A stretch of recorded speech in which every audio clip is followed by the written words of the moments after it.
Let's talk with Joel Holland, CEO of Harvest Host and the new program, CampersCard, which is what we're here to talk to him about today. I'm Alex Burkett, and this is the Outdoor Alliances podcast. Today, we'll be talking with Joel all about their discount membership program, how campgrounds can get involved, and just give us sort of a business update and a look at 2023. So, Joel, thanks for being here. Oh, thanks for having me, Alex. Always excited to talk about RVing. Yeah. So just give us a quick introduction maybe to you and how you got started founding Harvest Host and then now what's become CampersCard, which is sort of the newest product that you're pushing out into the marketplace. Yeah, totally. So, the short story is my wife and I were city dwellers about 10 years ago and got burned out with traffic and concrete. And we really wanted to feel free. And fairly impulsively, we purchased an RV and hit the road and thought it would be a short-term adventure that we'd find, that we'd eventually get over and go back to, quote unquote, real world. And instead we totally fell head over heels for RVing and all the freedom that comes with it, the amazing people, the amazing community. And we never got tired of it. So we ended up RVing through all the lower 48 states over the course of 2 years and ultimately moving to Colorado, which is our home base now, where we jump off and do a lot of RVing from here. And along that process, that's where I discovered Harvest Host, which actually at the time was a small program run by a husband-wife team. And I reached out and said, I love this concept. We are RVers. We're always looking for unique experiences. Would you consider selling the business? And so got to know them, bought the business in 2018 and grew it, tremendously since then. And my whole concept, my background is I'm a technology entrepreneur. So I brought a lot of the same kind of interest in technology and product design to Harvest Hosts. We grew it from 600 locations to now 7,000 and from 6,000 members to now 250,000. And it's been phenomenal. This is the long segue to CampersCard.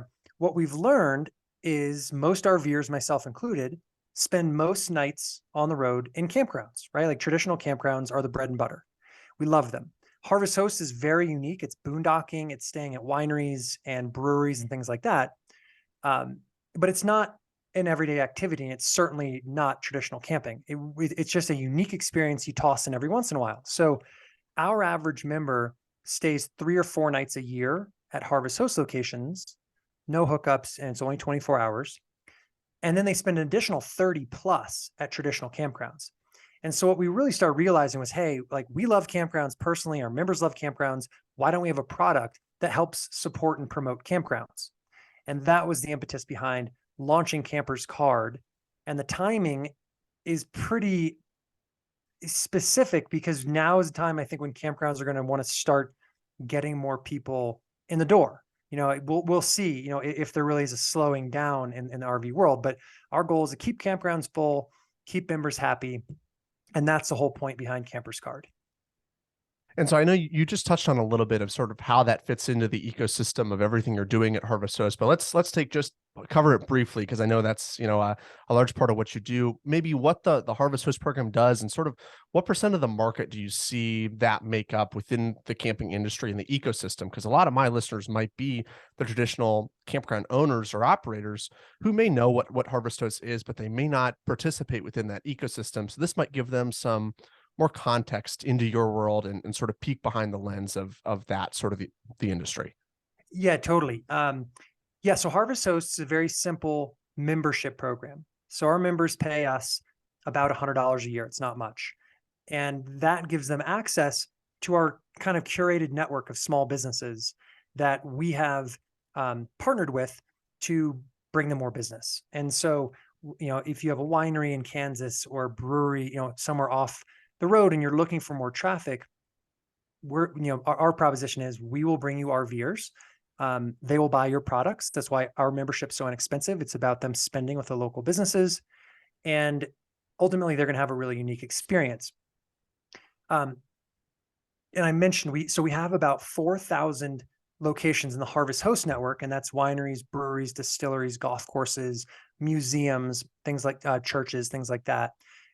There are an additional 3,000 Boondockers Welcome locations, which are people's private homes and properties. And that's more community driven. But the big thing that's common between both of these are they're not campgrounds, and they don't try to be. It's a 24-hour stay. There are no hookups for the most part. There's no water, no electricity, no dumping. So they're really staying for the experience, supporting the business, and then they're moving on to a campground. And so that's the normal behavior of our members, either before or after or both. They go to a traditional campground to hook up, get the water, get the power, drop the sewage. To your point about industry size, so I mentioned we have about 250,000 members. We all know in this industry, there's about 11, million RV owners in in US, 13 million in North America. Not all of them want a boondock. So our program, Harvest Host, traditionally, it's a boondocking program. So I don't know how large it is, but it's not 11 million. On the other hand, all 11 million do stay in traditional campgrounds. And so what we're kind of looking at here is, let's build a product that promotes campgrounds and helps, curate a good list of campgrounds. And by the way, just like Harvest Host, we'll never charge the campground anything. And that's same thing with Harvest Host. We never charge these small businesses to be in our program. There's no fee to join. There's no fee to be in it. There's no percentage of spend, nothing. It's just like, if it's good for the business, we would love to work with you. And it's the same thing for campgrounds with CampersCard. So, long way of saying, I think CampersCard could be a very, very large membership program. And that's what it is. It's a same thing, very inexpensive annual membership fee that then gets them discounts at traditional parks. And so our team reaches out to parks and says, hey, we currently have about 800,000 RVers on our list that we want to make CampersCard available to. Would you be willing to provide a discount and or a perk to stay at your campground? 25% off the first night or 10% for the stay, something you choose. We're not going to force anything on you. You tell us what you think would work. Early check-in, late checkout, little things like that mean a lot to RVers. And so our teams reach out to campgrounds, asking them, what could you provide that we could then tell our members, hey, here's the benefit of staying at XYZ campground. And again, there's no fee to be a part of it. So that's the idea of the program. And that's why I'm chatting with you today. We're trying to get the word out right now to campgrounds. We want to let campgrounds know this is something we're launching to the public in May of next year. But right now we're onboarding campgrounds. We've only been doing this for a couple of weeks. We have 133 campgrounds. The goal is to get at least 1,000 campgrounds in the program by launch date. And so anyone listening, if you have a campground, this is a cost-free way to promote your campground to our members. And we'll actually end up integrating these campgrounds into the Harvest Hosts interface website, right? So when someone's looking for a winery they want to visit, we can say, hey, look, here are the campgrounds that are nearby that are in the CampersCard program and offer a discount or a perk. And so, Joel, talk a little bit more about, hey, if there is a campground owner or partner that listens to this and they do want to join and participate, where can they go to connect with you, and maybe sort of lay out, what those steps look like from a first conversation to, as you said, getting to this May point where we're ready to launch, and what the owner can expect along that way, and then even moving forward as far as driving RVers and traffic back to their park, and sort of how that can fit into the rest of the planning as they enter 2023. Yeah, totally. So I think that, the headline is, it's super simple, right? It's a very simple program. If you have a campground, go to CampersCard, plural.com, CampersCard.com, and you can sign up right there. Basically just put the information in for your campground, your address, some contact information. Our team will reach out and just ask you a couple of simple onboarding questions. What kind of discount or perk could you offer, etc. There are no contracts. It doesn't cost anything. So it's a really, really stupid, simple program. and the idea is, we already have this massive database of RVers who are using our program, using our platform. And this is our way of getting them another, set of great places to go, and campgrounds. So, I should have mentioned this earlier. The mission at Harvest Hosts literally is to help millions of people live happier lives through road travel while supporting wonderful small businesses along the way. And campgrounds are small businesses, right? So this fits perfectly within our whole mission of trying to help small businesses while making RVers happier. So you go to camperscard.com, fill out the form. We'll get you on the website. And as soon as we launch, we'll basically let our members know about you. And you can turn it off whenever you want, but it's simple. And I think one of the benefits, or one of the things I like about CampersCard, there are some other discount programs out there. And I'm sure a lot of campgrounds are part of others, and that's fine. You can work with whoever you want. This is not an exclusive relationship. But some other programs require you give a certain amount of discount. We don't do that. We think the campground owner should decide what they're comfortable with. And I was going to ask about that too, of, what makes you different from like a Good Sam's or 1,000 Trails or other discount programs that owners might think, well, is this going to be just like something else? And is it going to be something where I'm going to have to spend a lot of time? What's the return on value that they're going to get? So is that really your push, is that there's a lot more freedom, flexibility, and really choice for these small business owners and campgrounds to do what they see to help attract people back to their park, and use you as just a distribution tool to reach RVers and do that? Totally. We're just a free marketing tool. I mean, that's really it.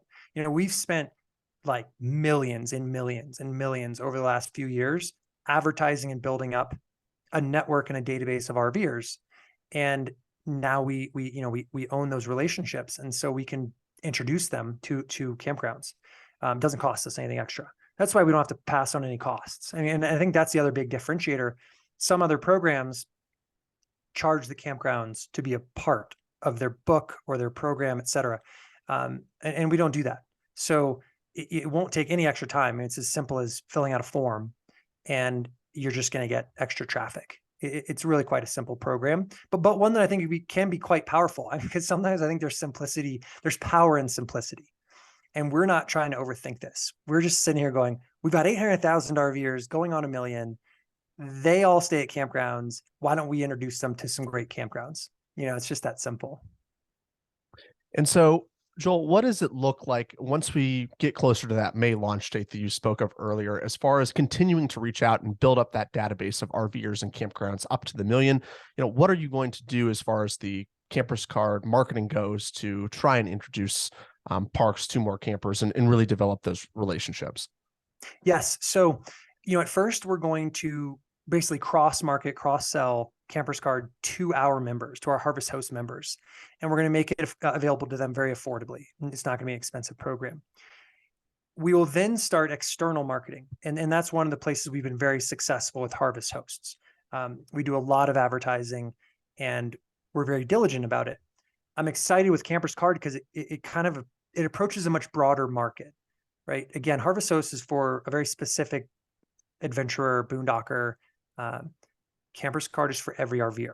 And so our marketing team, the goal is to spend, again, millions acquiring members and essentially trying to pay for the advertising with the membership fee, which is not going to be very high, and it's not going to be a massive profit center, but it's going to help bring in more members that we can then introduce to other programs and have within our whole ecosystem. But that's the nice thing, is there are some programs out there that charge marketing fees to campgrounds, and we're lucky we don't have to do that, because we have a plan and a system and the funding to do this on our own without having to actually bring in money from campgrounds. So I think we have a good plan. It's a new product. But the nice thing is there's no downside, right? For a campground to participate, or for a member to join. It's all upside, and those are the businesses I like the most. Everyone who participates should come out ahead. That's our goal. And it sounds like the fee that you are, as you said, it's a reasonable charge that you're passing along to the camper, but that they're actually willing to pay for it because you're providing some sort of value back to them in the form of these discounts in the CampersCard program or the unique experience offerings in the Harvest Host programs. So obviously, if campers weren't finding this valuable, they would not be paying for the fee and help you to be able to drive the growth and acquire more parks and grow the network. So it's a exclusive relationship still, where, or I should say, a mutual relationship where the campers and the campground partners can feel like it's mutually supporting each other, which I think is something that is different. Absolutely. And that's what I love about Harvest Hosts, is that every constituent that participates, whether it's the winery or the RVer or our employees, everyone does better, right? I call it a feel-good business. I'm a big fan of feel-good businesses. CampersCard is the same thing. Everything we're doing is going to help grow either profitability or happiness for the constituents. And I think we're walking into a time, and who knows, and this is just me guessing, but we're walking into a weird economy where people are looking for ways to save money because money's become tighter, right? Things cost more, inflation's high. Recently, gas prices are higher. Who knows when that ends? But the reality is money's gotten tighter and people are looking for ways to save money. And so I think that I think this program helps our RVers feel better because they can save some money. And I'm thinking it helps campgrounds fill empty spaces. And that's the nice thing is, we have the list and the volume, and both of those parties can benefit from CampersCard. So it seems like a really good fit. And to reiterate, it's not an exclusive relationship. So if you're already working with another discount program, that's cool. Like, keep doing it. Our goal here is not to try to push anybody else out. We're just trying to grow the pie. Speaking of the discounts that you just mentioned and having to fill empty night spaces, I think one question that might be on a lot of campground owners' minds is, are they able to carve out exclusions for those discounts saying, hey, on holiday weekends, for instance, we don't want to offer this discount because we are regularly full in those areas, and really offer times, dates, and discounts that work for them, but hopefully will also work for the RVers and the campers coming to their park. Is that something that's going to be offered within the CampersCard program? Yes, totally. So we made the decision to put essentially all the power in the hands of the campground. You decide what kind of discount to offer, when to offer it, how to offer it. We are not going to push you. We might try to make recommendations and say, here's what we're seeing in data, but we're not going to force you to do anything. I'm a big fan of that. As a business owner myself, I don't like it when people tell me what to do. And so, this is a more like you choose your own path. And I think one of the final questions I'll ask, Joel, is if campground owners are getting to the point where they're, interested or enrolled, what can they do on their end, as parks to help market this as a new program? Is there things that are available that they can offer to their customers and say, hey, we're now a part of this discount program. There's a larger network of parks besides us that are in this, and really help you grow, this program and help them grow their business? Yeah, that's interesting. I mean, honestly, at this point, I'd say the answer is no. I think my goal is to make there is for there to be no additional lift from the campground owner. Like, they're so busy. Like, every small business is busy these days, but they're so busy. I don't want to make any extra work for them. I'm hoping that CampersCard ends up kind of standing on its own, and that the community will start to, talk about it and learn about it, because it's great. So there really shouldn't be, as a campground, all you need to do is join the program, be a part of it, and we'll do the rest.